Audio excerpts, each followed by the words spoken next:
Choose your thoughts and change your life. Listen to this powerful message by Louise Hay. We can refuse to think certain thoughts. Look how often you have refused to think a positive thought about yourself. Well, you can also refuse to think a negative thought about yourself, too.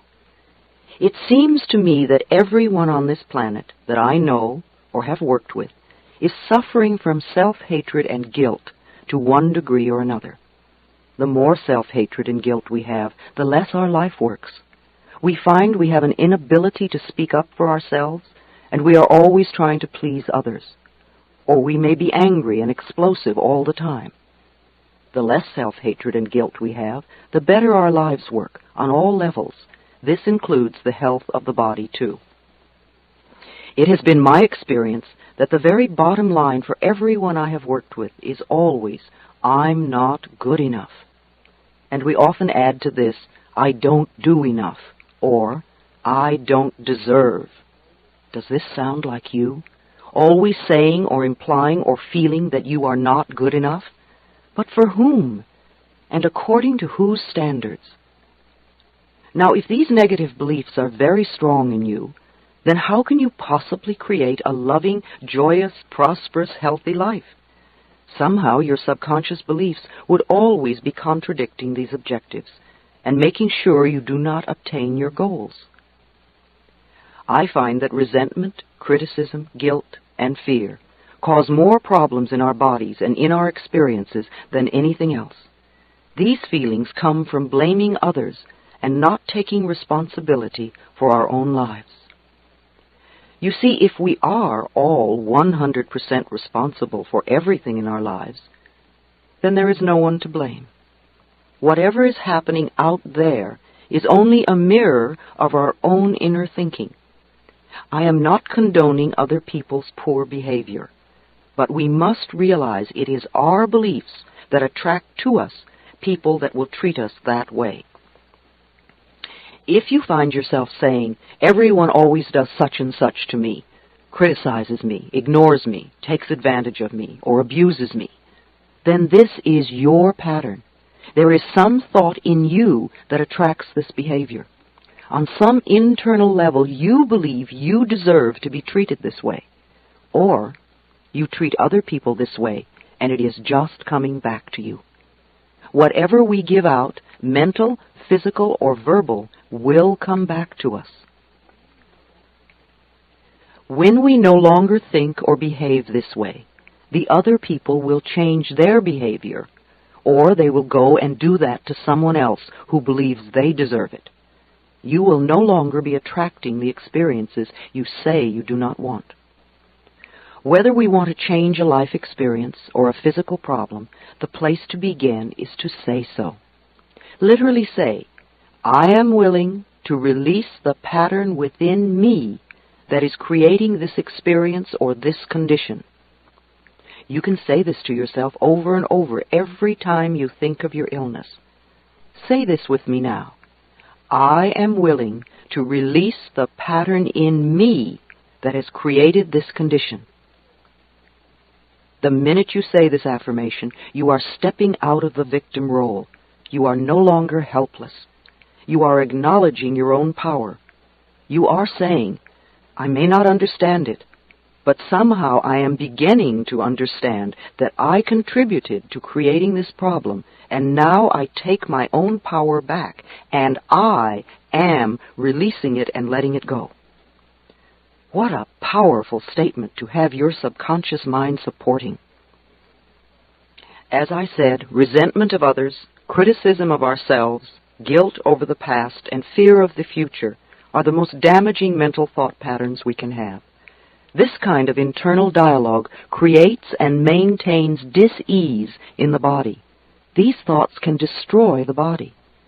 Fear can contribute to baldness, ulcers, colon problems, and even painful feet, among other things. Criticism, as a permanent habit, can often lead to arthritis in the body. Resentment, long held, eats away at the body and becomes the dis-ease we call cancer. Guilt always looks for punishment and creates pain. Fear comes from not trusting the process of life to be there for us. You know, the most precious thing in our life is our breath. If you did not take another breath, you would not last 3 minutes. Yet you have such faith that your next breath will be there, that you don't even think about it when you exhale. Now, if the power that created us has given us enough breath to last for as long as we shall live, can we not begin to trust that the rest will also be provided for us?